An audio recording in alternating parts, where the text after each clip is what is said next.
The United States is the reason that Afghan women are so oppressed today. The United States is also the reason that the current government in Afghanistan is a terrorist organization.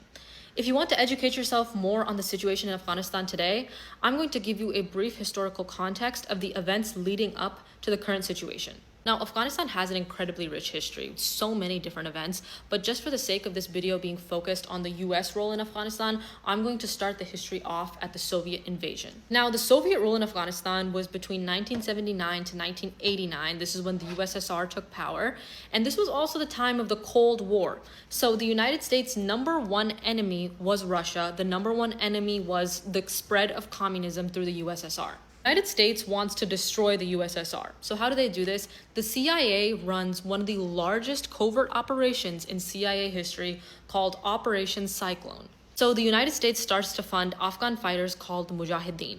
They start off funding them $20 to $30 million a year in the beginning of the 80s, and by 1987, they were funding them $630 million a year. And these Afghan fighters would obviously use the arms that they got from the US to then fight against the current USSR government. The Mujahideen actually at this time in America were hailed as heroes for fighting against communism. And actually Saudi Arabia did the same thing. They roughly matched US funding dollar for dollar in funding these Afghan fighters to fight against the Soviet communism. Pakistan was the middleman for all of this. They were responsible for taking the US funding and Saudi funding and distributing it to Mujahideen groups. So they chose Islamic extremist groups. They would take them and then train them in Gulf-funded camps in Pakistan.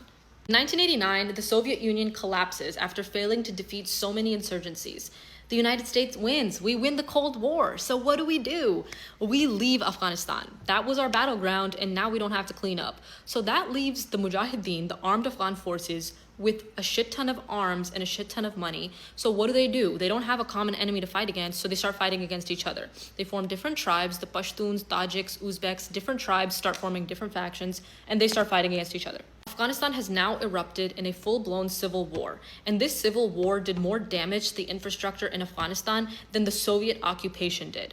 This is where the Taliban forms. The Taliban was one of these groups. It was the Pashtun majority group that was funded by Pakistan and ISI. They take over and they eventually win the civil war in 1996 and take full control over the country. Now, just to clarify, the Taliban came out of the US-funded Mujahideen. The United States did in fact create the current Taliban problem that we have today.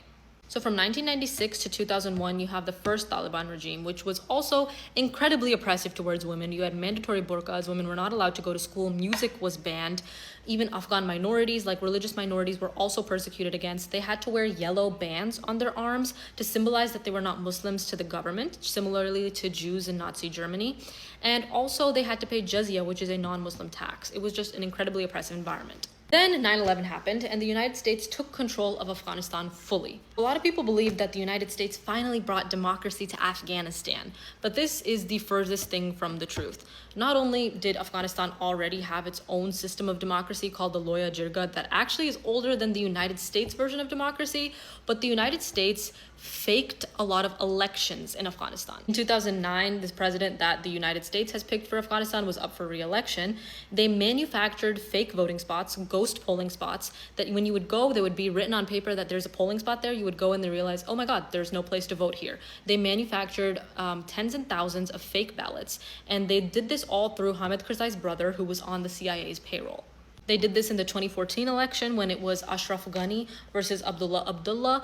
They manufactured fake voting locations, there were fake ballots, and when they finally couldn't come to a conclusion, instead of letting the Afghan people do a runoff election, the Secretary of State at the time, John Kerry, came and he decided who was going to be the president. And actually the UN purports that actually Abdullah would have won the election, but John Kerry chose Ashraf Ghani to be the president of Afghanistan at the time. Also, the United States has claimed to be against the opium drug trade in Afghanistan, which actually turned out not to be true because CIA was caught funding Hamid Karzai's brother, and he was involved in the opium drug trade. So they were funding the same crisis that they were also claiming to be against.